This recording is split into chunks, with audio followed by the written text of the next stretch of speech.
Health Minister Dr. Christopher Tufton is rejecting a claim by IGL Limited that discussions regarding oxygen requirements for a likely third wave of COVID-19 infections did not take place. This after IGL, in a stunning statement, claimed they received no such forecast despite repeated requests. However, Dr. Tufton argues that the oxygen shortage was due to IGL being unable to fulfill the amount it previously agreed upon due to circumstances involving their suppliers. Siobhan Campbell has more. Health Minister Dr. Christopher Tufton has moved to clear the air regarding IGL's claim of not being forewarned of its medical oxygen needs.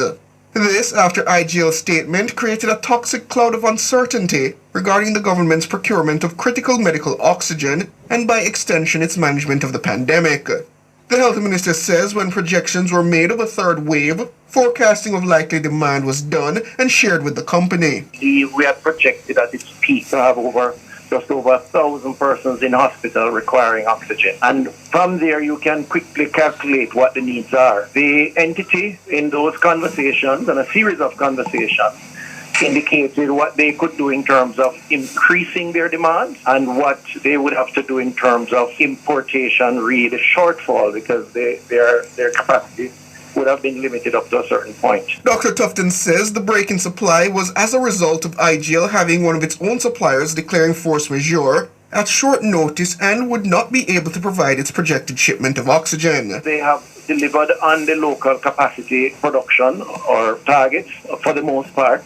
Where they have fallen short would have been the importation based on the high levels of demand. And that may or may not be their fault, but it certainly was their responsibility. In at least one case, which they provide us documentation on, where they expected to get supplies, that particular supplier canceled on them because they indicated that they had to redirect those supplies to their local hospital. Force majeure means that unforeseeable circumstances prevent the company from fulfilling a contract.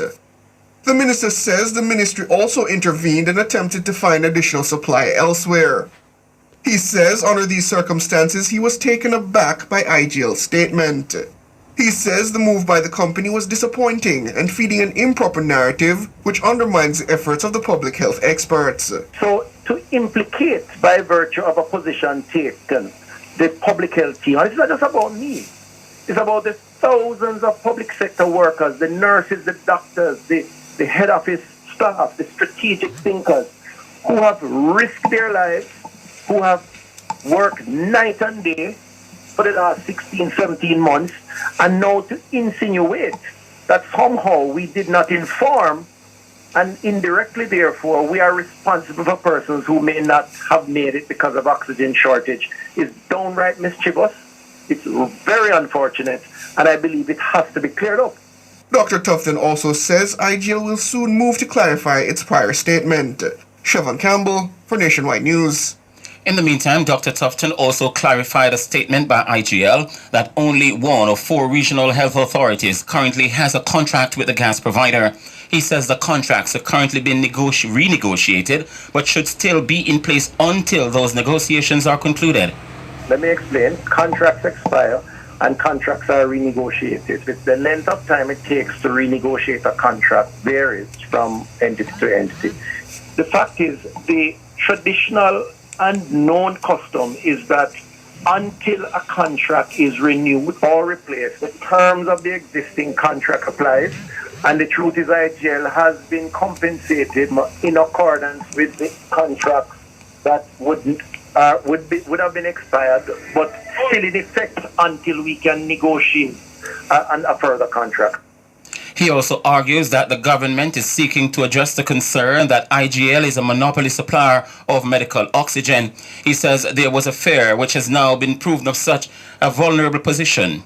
In this instance, we have a monopoly supplier, a sole supplier of a life, an important commodity for public health. Lives depend on it. My own view from a policy perspective is that it is a vulnerable position to be in, and that where it is possible, we should test the market to determine if there are alternatives. Not that IGL hasn't done well or they haven't established their infrastructure or invested and have, performed. But even in the case of good performance, strategically, the vulnerabilities that are identified with a concentration of dependence is very clear, and we're seeing the manifestations of that now, frankly speaking, in the COVID period.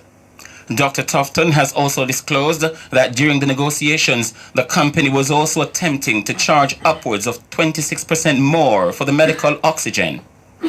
The renewal of contract, or the requirement or request for renewal of contracts, came with our demand for an increase in rates.